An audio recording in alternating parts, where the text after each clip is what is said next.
A gente está falando sobre os dons, né?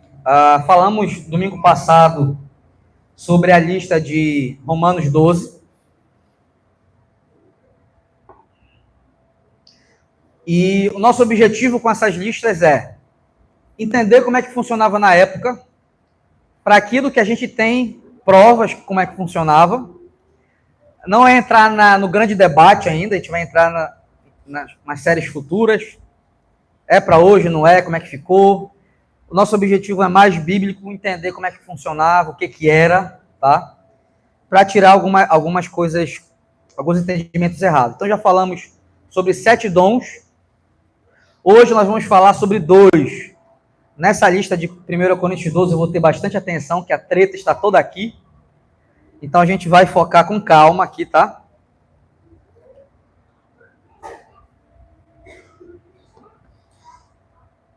Todos acharam aí 1 Coríntios 12?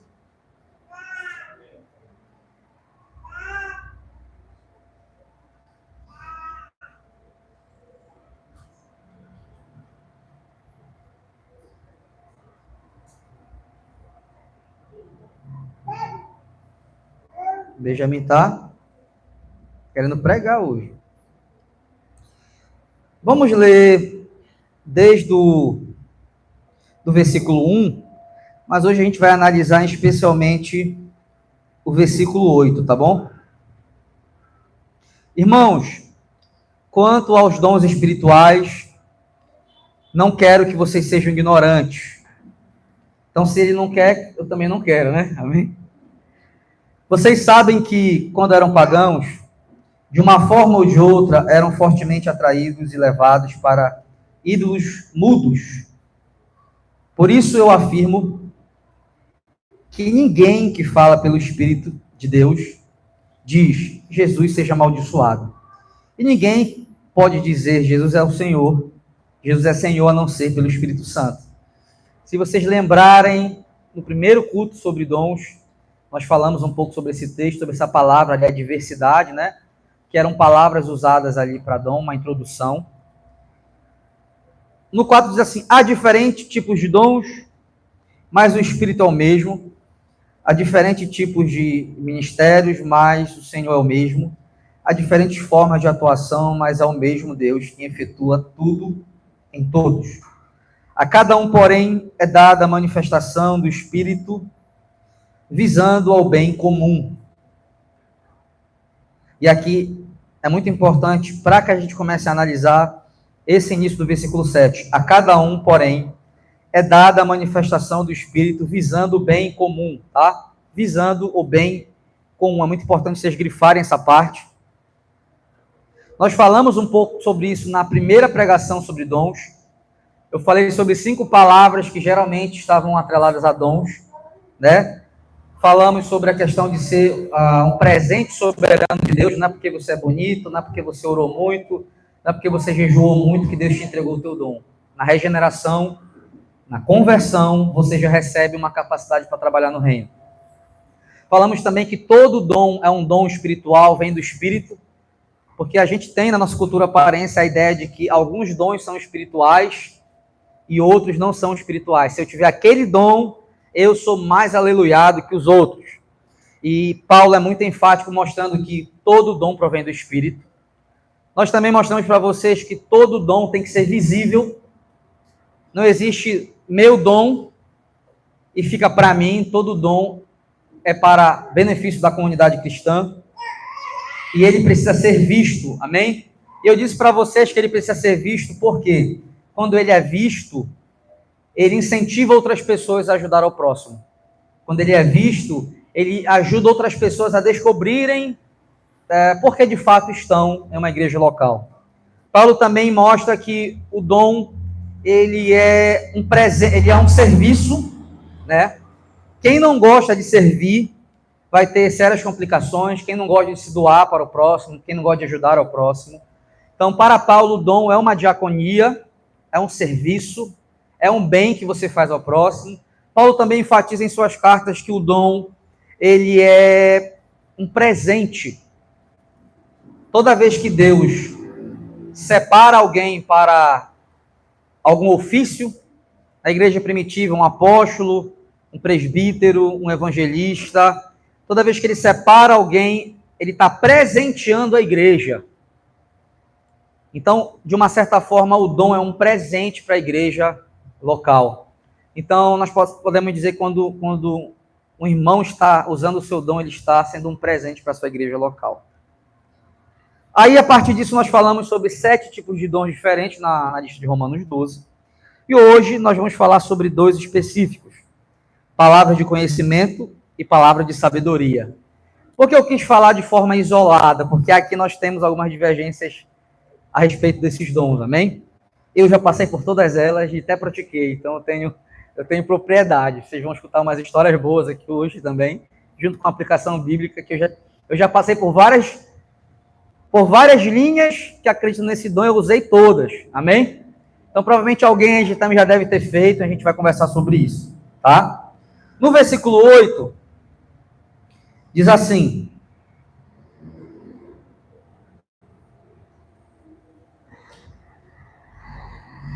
pelo Espírito, a um é dada a palavra de sabedoria, a outro, pelo mesmo Espírito, a palavra de conhecimento.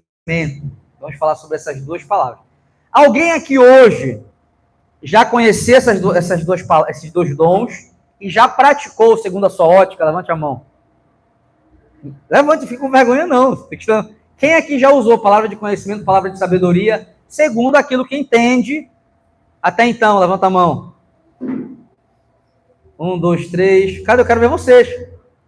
4, tem uma galera versada no dom aí. Amém? Amém.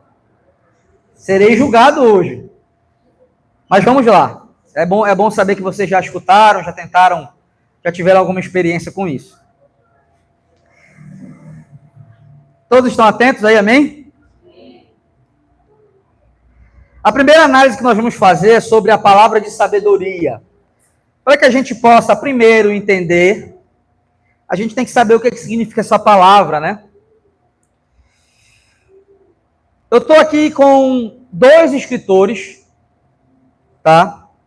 Que eu acredito que é o local mais correto para o significado desse dom. Um é um comentarista bíblico e outro é um autor de livro, e vou mostrar outros 2 pontos para vocês de alguém que é completamente contrário àquilo que é o posicionamento da nossa igreja, e um que fica no meio do caminho, tá bom? Eu vou falar o nome dele no decorrer, vou falar os livros para vocês quem quiser comprar para ler, daqui a pouco esses livros vão estar aqui, vocês podem ler também na sua biblioteca, tá bom? Então vamos lá. A primeira coisa que eu quero que vocês entendam é: algumas igrejas acreditam que a palavra de sabedoria e a palavra de conhecimento, principalmente, vocês vão ver que eu vou falar no próximo culto para vocês sobre uma linha carismática chamada Terceira Onda, que é uma linha carismática que tem muito a ver com as igrejas mais church de hoje em dia. Eu passei por um curso sobre isso aqui. O que eles acreditavam? Então, vou começar pelo aquilo que a gente não acredita, para depois falar o que a gente acredita. Eles acreditavam o seguinte, que a palavra de sabedoria, ou a palavra de conhecimento, ela está no campo da revelação. É Deus te falar algo sobre alguém secreto ali, escondido e oculto. Vou dar um exemplo para vocês, quando usaram para mim isso. Eu estava em uma vigília, e um rapaz falou assim, aí estavam vários jovens, e ele falou assim, agora nós vamos colocar o dom em prática. E aí eles fizeram uma fileira de pessoas, essas que iriam usar o dom, que eram os corajosos, e outras pessoas que iam ajudar, que já tinham o dom, ficariam de frente para poder servir de ajuda para que eles pudessem colocar o dom. Então, na tese desse pregador, esse dom você precisa tentar, você vai errando, até que você acerta. Só que para eles é no campo da revelação, tá? Inclusive até há uma confusão ali entre profecia, revelação, palavra de sabedoria e palavra de conhecimento. Meio que não há uma explicação tão profunda qual é a diferença de cada um. Aí o rapaz chegou diante de mim e falou assim, eu vejo você protegendo um fogo como se fosse uma devoção. E nesse sentido, o fogo não é que o pastor Saidinho, não. Fogo, nessa expressão mais church, você estar incendiado, você, né, ter vida espiritual. Ele fala assim, eu vejo uma chama querendo se apagar e você protegendo essa chama, como se fosse uma chama de amor pelo Senhor, para que ela não se apague. É óbvio que eu estava defendendo para que meu zelo por Deus e meu amor não acabe. A gente vive fazendo isso, né? Quem não está aqui hoje defendendo e tal. E eu falei assim, aí, qual era a instrução? Você ora para Deus, Deus dá uma impressão no teu coração, na tua mente, e você pergunta para a pessoa se faz sentido. Conforme a pessoa vai falando sim, você vai tendo novas impressões e você vai descobrindo. Então ele falou, faz sentido?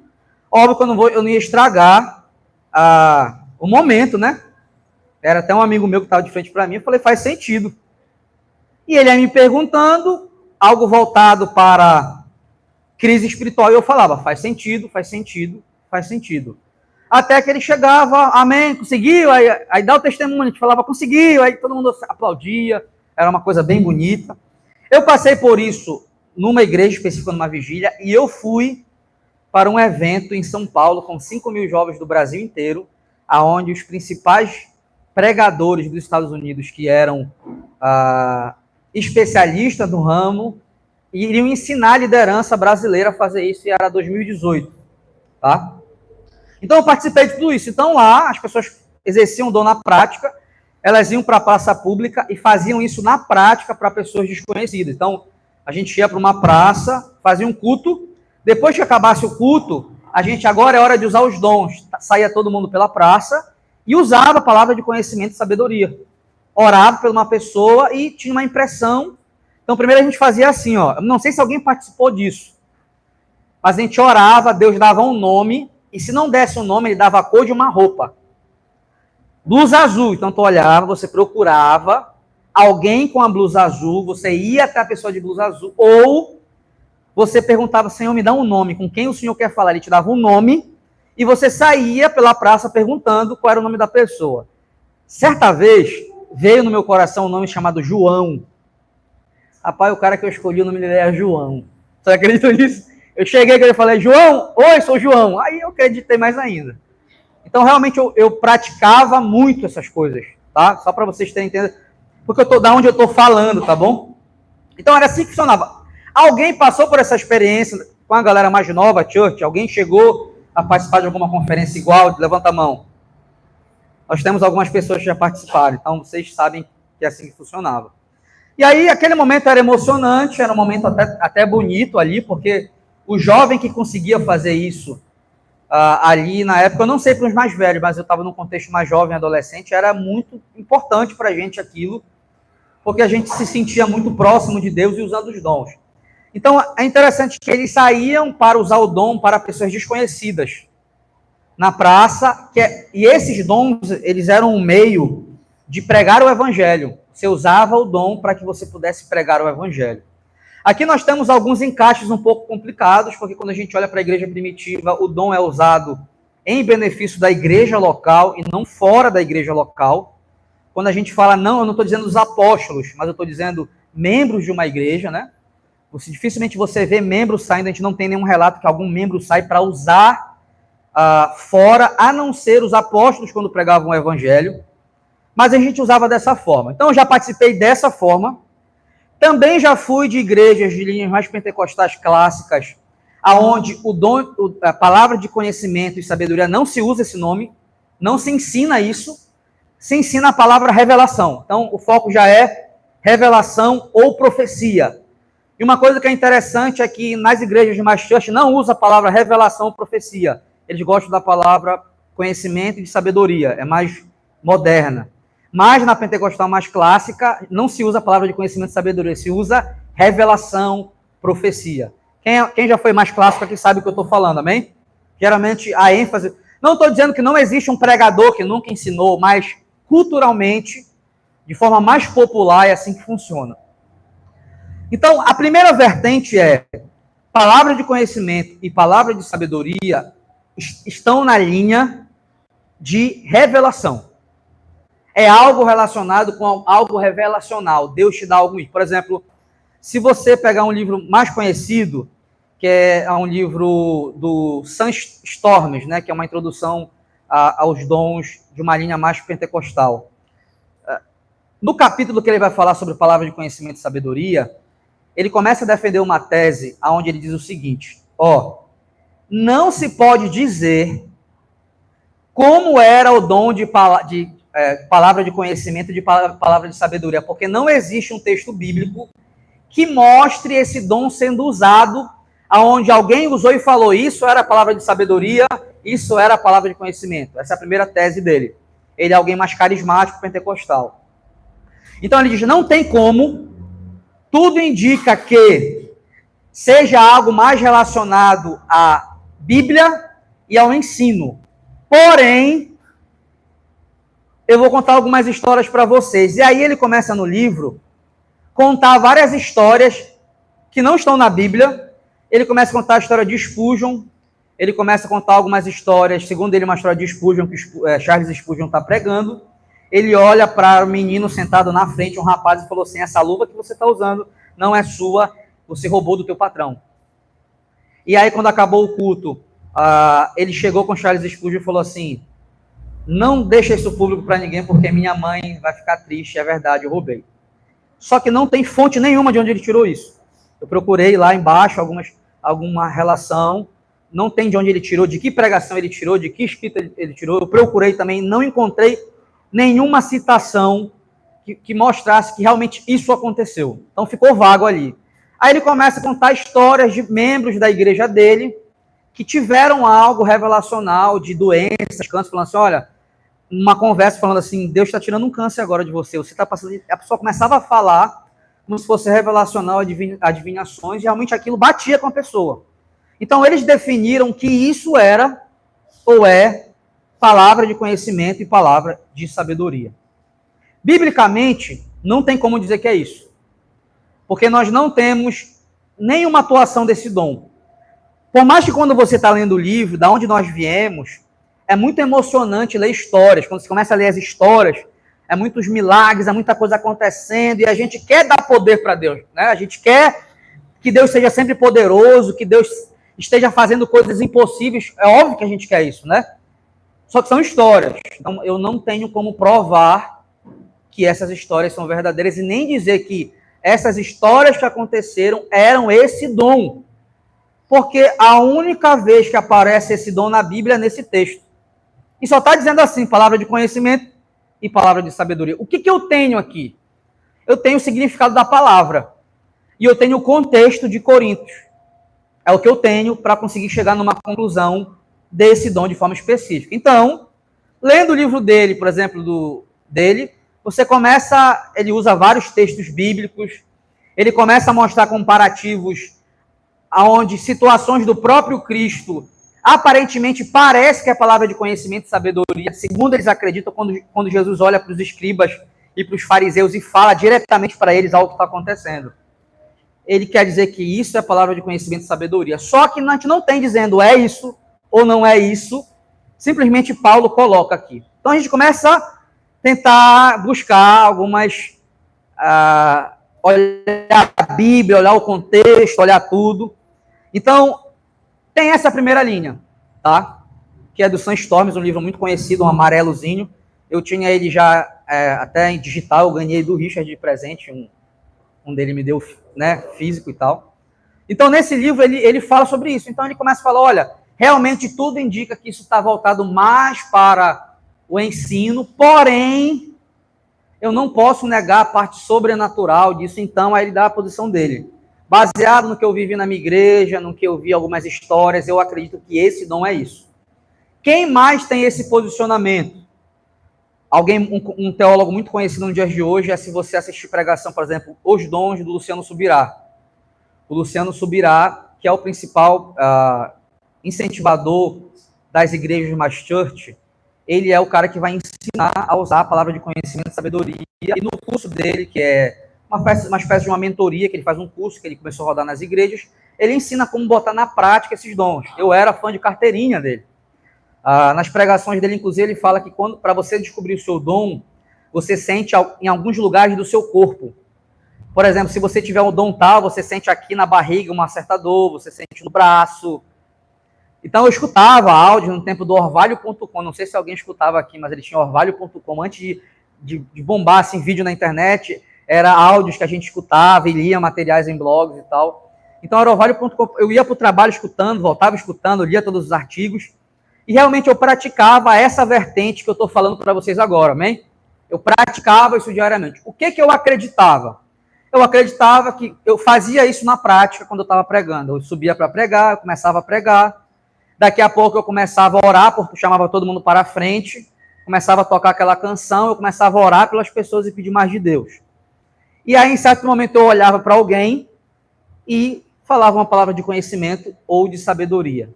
A distinção básica era o quê? Conhecimento era uma palavra que, tipo assim, algo que, tipo assim, só você saberia. Veio na minha mente aqui agora a palavra de conhecimento e eu falei algo específico para você, da tua vida. A palavra de sabedoria já era mais voltado para te ajudar a tomar uma iniciativa. Então, na hora que a gente começava a conversar, eu sentia uma impressão, eu falava assim, Deus acabou de me dar uma palavra de sabedoria. Você precisa fazer isso, isso e isso. Era assim que eu fazia, não sei se todos faziam desse jeito. Em outras igrejas era revelação mesmo. Então eu fui da Deus e Amor um bom tempo. Não se usava essas duas nomenclaturas, se usava a revelação. Temos 3 pessoas aqui que eu vejo uma cova aberta. Quem é? Aí a pessoa levantava a mão. Você, vem aqui na frente. Aí você orava pelaquela pessoa, aquela cova aberta de morte se fechava, a pessoa não morreria mais. Então, a depender das igrejas, acontecia muito isso. Há algumas assembleias mais tradicionais, na hora da pregação, olhou, bateu o olho, você, bum, falava o que tinha que ser dito. No momento de um culto, naquele momento, e dizia. Segundo a minha experiência, o que eu preciso ser sincero para vocês? Segundo as pessoas que receberam aquilo, muitas dizem que realmente batia quando a pessoa falava. Olha, o cara falou justamente aquilo que eu achava que era. Algumas pessoas têm esse testemunho para dar. Outras pessoas falaram assim, cara, falaram comigo e erraram. Aconteceu com a minha família, né? Falaram para minha esposa, olha, Deus está vendo a tua oração de madrugada. A gente estava dormindo de madrugada, não estava orando. Mas ele falou do altar. Então, tem situações que deu completamente errado, tem situações que as pessoas dizem, cara, realmente falaram para mim e realmente aconteceu. Eu, por exemplo, desde pequeno, eu ia em várias igrejas e Deus sempre usava alguma irmã para falar assim, você tem um dom da palavra. Eu não sei se era mesmo, ou se era porque a minha mãe me colocava para cantar num grupo de crianças e me colocava para cantar Cassiane e Rosa Nascimento, e era horrível. E os irmãos falavam, esse menino aí, irmão, vai para a palavra que você canta mal. Mas tinha muito isso. Eu aparecia, uma irmã falava, olha, você tem o dom da palavra. Só que ao mesmo tempo, Deus está vivendo isso, eu também sei, e preciso confessar, que eram revelações ou palavras de conhecimento bem genéricas, né? Que acabava sendo comum para todo mundo. Palavra, cantar, ação na justiça, chave de não sei o quê, sempre era muito genérico. E naquela emoção toda, ninguém está se importando se é genérico. Eu estou tão sensível e com tanto problema que só de Deus usar alguém para falar comigo, aquilo me pega emocionalmente muito grande. Entendeu? Então, é um campo delicado, correto? Eu não estou aqui para dizer se o que te falar é verdade ou mentira. Esse aqui não é meu papel, tá? Isso aí eu deixo você e Deus. Se alguém falou alguma coisa para você, a única forma de saber é se cumpriu ou não. Cumpriu? Não cumpriu? Tem uma parte delicada que é aquilo. Por exemplo, Deus vai fazer alguma coisa na tua vida. Já se passaram 15 anos que tu está esperando, não acontece. E se tu desacreditar, é tu que não tem fé. Então, também é um campo um pouco delicado. Por exemplo, minha mãe recebeu várias profecias sobre a conversão do meu pai. Só que, junto com ela, todas as mulheres recebiam essa palavra. Então, meu pai está aqui hoje, convertido. Então, é um campo bem delicado a partir da experiência de vocês, correto? Então, o meu objetivo aqui, eu não quero desvalidar a experiência pessoal de vocês, eu não estou querendo, sabe? Olha, o pastor disse que mentiram para mim, não. O que eu vou fazer aqui agora? Eu sou fruto também de várias pessoas na igreja, então eu passei por Deus e Amor com a minha mãe, nós fomos da Assembleia de Deus, tanto da Madureira como das missões, como dessa mais voltado aí para o Tempo Central. Passei grande tempo do meu ministério pregando em quadrangular. Na outra que eu era, que era uma mistura de quadrangular ali com uma batista. Então, eu rodei vários lugares pregando. Eu sempre fui alguém bastante pentecostal e muito carismático. Então, eu usava esses dons, eu botava a mão na cabeça das pessoas. Eu dava lá, jogava os poderes nas pessoas, as pessoas caíam para trás. Já cheguei de passar a mão e metade da frente caía inteiro, as pessoas caíam. Então, eu já vi isso acontecer. O que eu sei aqui para a gente entrar de fato aqui na análise? Eu sei que, às vezes que eu fiz olhando as pessoas mais sensíveis, eu sei algumas técnicas que se usava, tá? E eu sei o que a mente pode fabricar na hora que você está num contexto como esse, tá? Então eu lembro o dia em que o Espírito Santo me acordou para isso. Falou assim, sabe aquela, no teu íntimo, tem certeza que é o Espírito Santo? Eu lembro o dia que eu fui despertado para isso. E a galera continuava caindo, a galera continuava fazendo, e o dia que eu comecei a perceber, eu tô indo nessa pessoa porque eu já vi ela chorando. Eu tô indo nessa pessoa porque, se eu falar de casamento, uma mulher casada, ela provavelmente odeia o marido dela. Isso aqui é unânime, todas as mulheres aqui. Você tem algum problema com o teu marido, eu tenho certeza. Ele te irrita, ele te estressa, ele não é o que você gostaria que ele fosse. Se você tem um filho mais adolescente, alguma coisa, ele vai te dar um trabalhozinho, você está preocupado com ele. Marido, a tua esposa provavelmente é muito irritada. Ela provavelmente tem algum problema de estabilidade mais emocional, a parte mais frágil. Ela te irrita porque ela fica te incomodando sobre tudo. Então, quando eu chegava com alguém que era uma mulher, eu falava sobre casamento, ela caía no chão e chorava. Se eu chegasse com uma jovenzinha, se eu falasse sobre relacionamento com o pai e com a mãe, ela caía chorando. Se eu falasse que... eu lembro que tinha uma clássica, assim, quem está no meio de pastor sabe, tinha uma clássica assim, olha, o homem pode não te amar, o homem pode não te dar atenção, mas Deus é o teu pai e Cristo é teu noivo. Ela caía chorando. Então, por que eu estou falando isso para vocês? Porque eu, inserido nesse ambiente, você começa a conviver com muitos pregadores e você começa a reproduzir igualmente o que eles fazem. E eu, nos meus 16 anos, com todo aquele zelo, com toda aquela vontade, eu sim reproduzi várias coisas que outros pregadores fizeram. E chegou um momento da minha maturidade que eu realmente percebi, cara, eu estou fazendo o que o cara faz. Eu lembro que a primeira vez que eu preguei, eu era igualzinho o André Valadão, que eu copiei toda a pregação dele. Daqui a pouco eu descobri o Feliciano, eu era igual o Marcos Feliciano, aí daqui a pouco eu deixei o Marcos Feliciano. Quem foi que eu comecei a escutar? Eu comecei a escutar na época eu fiquei decepcionado com ele, mas era um que era judeu, não sei o que, Akiva, eu sei Akiva, né? Eu gostava dele, ele era bem histórico. Aí daqui a pouco eu fui para um lado, vários pregadores eu gostava de fazer igual, sabe? Eu olhava o estilo deles, eu gostava, e daqui a pouco eu me encontrei com o Luciano Subirá, gostava muito, ele fala muito bem, prega muito bem. Então eu gostava, comecei a ler todos os livros, escutar tudo que ele fazia, então eu começava a fazer igual. A grande questão é, eu sei intimamente tudo que eu imitei deles, tá? Não vou dizer aqui se o que eles fazem é verdade ou mentira, isso aí é eles e Deus que vão, né? Não vou julgar aqui, mas eu sei que eu tinha a agenda lotada e muita coisa acontecia que eu não estava sentindo nada. Eu chegava perto da pessoa, a pessoa já se tremia toda. Por exemplo, uma das últimas agendas que eu fiz já numa igreja reformada, eu fui pregar em uma igreja, e aí eu comecei a pregar sobre justificação, começou a louvar. Aí eles escolheram um louvor ali, meio pentecostal, meio reformado, que era aquele louvor do Jesus e Sua Linha de Amor, que eu acho que é do Marcos Teles, com a igreja F-Hop, né? Aí começaram a tocar, e aí a galera tocando, algumas pessoas, alguns meninos que estavam lá, me conhecem de longa data e têm uma certa admiração.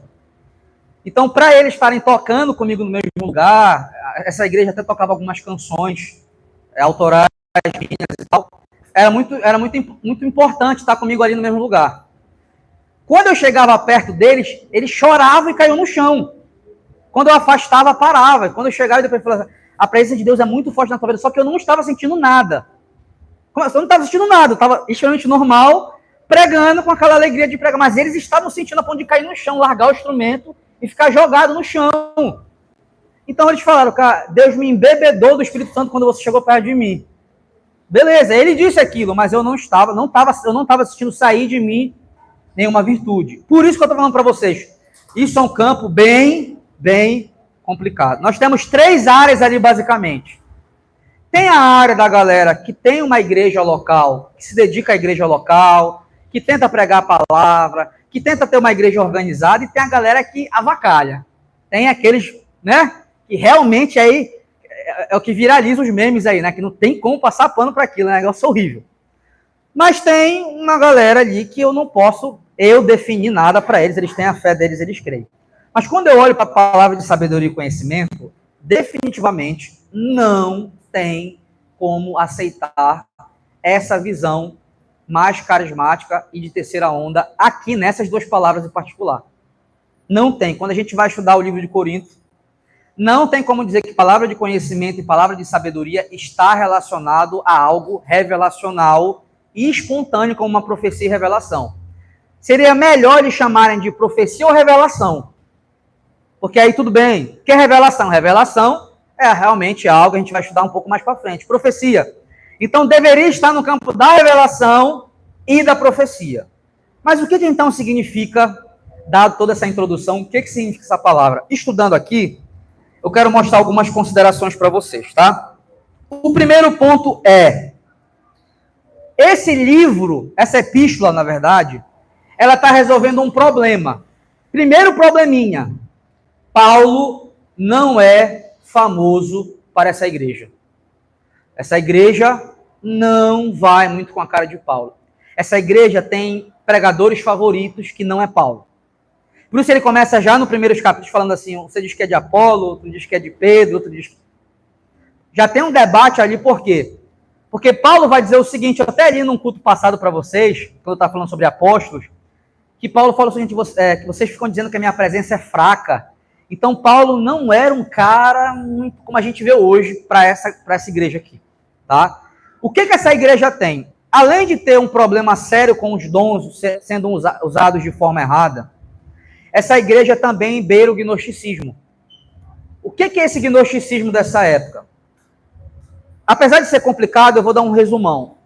O que eles acreditavam? Olha, nós temos uma revelação superior na nossa gnose, que é no nosso entendimento, no nosso conhecimento, que Deus tem dado para a gente que nem para os apóstolos ele deu.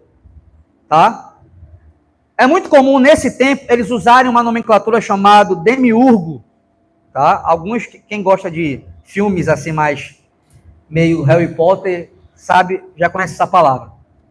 O que seria o demiurgo? Eles acreditavam no seguinte, que Deus tinha mostrado para eles que a pregação que os apóstolos estavam fazendo, ela tinha algumas deturpações. Porque eles acreditavam, vindo da filosofia grega e romana da época, que o corpo era mau. O que basicamente era o principal ensino lá na raiz dele, e eles vão mudando com o tempo, mas lá na raiz era, não importa o que você faz com o corpo, porque o corpo é mau. Quando a gente morrer, ele fica aqui. O que importa é o que você entende. Se você entende de forma correta, se você tem uma gnosis, que né, em grego é esse conhecimento, se você tem a gnosis correta, o teu corpo vai ser destruído, mas teu intelecto não. A sede de quem você é, esse espírito, não vai morrer. Então nós vamos para o céu. E aí nós começamos a perceber que a grande batalha dos apóstolos é contra uma certa libertinagem na igreja. Aí já tinha um judeu que era extremamente metódico na religião, onde ele queria que cumprisse a lei, que fosse judaico, e do outro lado tinha o gentil, um pouco mais gnóstico, liberal demais. Olha a briga. Esses judeus são religiosos demais porque querem que a gente seja judeu. Aí os judeus, esses são libertinos. Porque para eles não importa o que eles fazem com o corpo, o importante é a mente. Fora uma mutação que teve genética depois, o judeu gnóstico. Ainda tem mais para frente isso. Então não era fácil o cenário. Mas uma coisa que é interessante, quando a gente olha para essa igreja, a gente percebe algo. A gente percebe que Paulo está combatendo uma palavrinha específica. Repete comigo, sabedoria. A segunda, conhecimento. Vocês acreditam que a forma deles desmerecerem Paulo era usando essas duas palavras? Conhecimento e sabedoria. Na cabeça deles, eles acreditavam que Paulo não era tão sábio e não conhecia como eles conheciam. E o que é curioso para os comentaristas bíblicos, inclusive, por exemplo, um comentarista mais carismático pentecostal, que é o Gordon Fee. E o Gordon Fee ele vai ficar em cima do muro, no comentário dele de 1 Coríntios. Ele fala, eu sei que tem algo de voltado mais para a palavra nesses dois dons, não é algo espontâneo, mas eu não vou dizer o que é. Eu prefiro não dizer o que é, porque eu não tenho como dizer. Então, ele não define lá. Então, ele fala, pode ser que seja algo revelacional, pode ser que seja algo mais voltado para o campo do estudo bíblico. Então, o Gordon Fee, que ele é muito respeitado até pelos reformados, inclusive, tem vários livros dele em editoras reformadas, eu acho ele bem honesto teologicamente, pelo menos em alguns livros que eu já li comentários, mas nesse ele deixa muito claro, eu não vou me posicionar. Ele deixa as duas análises lá e não se posiciona. Ele não se posiciona. Já outros autores vão se posicionar. Por exemplo, num comentário da cultura bíblica, o Leon Morris ele vai se posicionar, que é um especialista em Novo Testamento. Já tem outro livro mais sensacionista, que é do Thomas, é um nome mais complicado. Ele também vai se posicionar. Esses livros nós temos todos aí na nossa biblioteca. Só vou devolver quando eu acabar de expor para vocês, porque eu tive que ler de novo. É como já tinha físico, eu aproveitei para ler físico, né? Quando a gente olha para esse contexto, voltando aqui, a gente percebe que Paulo está sendo acusado de não ser tão sábio, de não deter sabedoria e de não deter conhecimento. Então, olha só que interessante. Aí, o que Paulo vai fazer na lista de dons? Paulo vai começar a lista de dons justamente com as duas palavras que Paulo é mais criticado. Paulo não tem todo o conhecimento que vocês acham que ele tem e Paulo não é sábio. Era essa crítica que Paulo vai estar. Onde é que eu descubro essa crítica? A gente vai estar lá em 2 Coríntios, a partir do capítulo 11, pode ler desde o 10, 11 e 12, você vai ver o próprio Paulo falando isso. Vocês dizem isso de mim. Tá? Vocês podem ler. Eu já li na primeira pregação aqui, eu não vou ler de novo agora, tá? Vocês podem ler na casa de vocês. Mas era isso que acontecia. O que alguns autores, comentaristas enfatizam, inclusive, tanto o Gordon Fee como o Storms também, que é mais carismático, vai enfatizar, mas depois ele quebra o raciocínio e vai para situações dos dias de hoje. Que é nítido que Paulo está defendendo o conceito correto de sabedoria, de conhecimento e de dom em Coríntios. E eu quero mostrar agora, a partir do texto bíblico, por que eu estou falando isso. Toda vez que vocês lerem uma carta, se atentem para o início da carta, porque ela revela muita coisa que vai acontecer depois. Tá? Nós vamos ler alguns textos aqui, prepara a tua Bíblia. Deixa eu ler algumas coisas para vocês antes aqui, ó. A igreja de Corinto era cheia de dons, mas carente de maturidade. Tinha zelo por manifestações espirituais, mas havia desordem, vaidade, elitismo, confusão doutrinária. Termos como sabedoria e conhecimento estavam sendo usados como orgulho espiritual e não para edificação. Paulo escreve para corrigir a visão distorcida, reordenando a compreensão dos dons, inclusive esses dons. Esses dons estão relacionados a uma ala que nós chamamos de dons de fala, tá bom? Por exemplo, para os teólogos reformados, deve-se pronunciar assim, ó, Schreiner e Leon Morris, esse dom é, na essência, uma manifestação do ensino cristão profundo, centrado na cruz de Cristo e operado pelo Espírito Santo. Para eles, Paulo não está introduzindo uma revelação mística, mas resgatando um tema corrompido pelos coríntios, que é o termo sofia. o termo sabedoria. Esse termo sofia, ele é um termo muito... Pensa o gnóstico que tem um carinho por esse termo sofia, que significa sabedoria. A grande espiritualidade dele está nesse termo, sofia. Para eles, a religião dele é uma sofia, ou em outras palavras, uma gnosis. Então, eles têm um certo carinho por essas palavras. E aqui a gente vai ter eu quero que você abra comigo aí. Vamos voltar para 1 Coríntios 1, 17. Paulo já começa o debate justamente trazendo o conceito correto de sofia.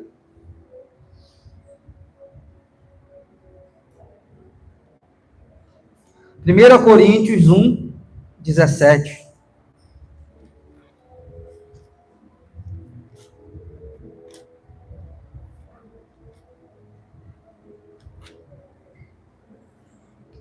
Quem achou, diga amém. Só. Diz assim: pois não me enviou para batizar, mas para pregar o evangelho. Não, porém, com palavras de sabedoria humana. Olha só, olha que coisa interessante.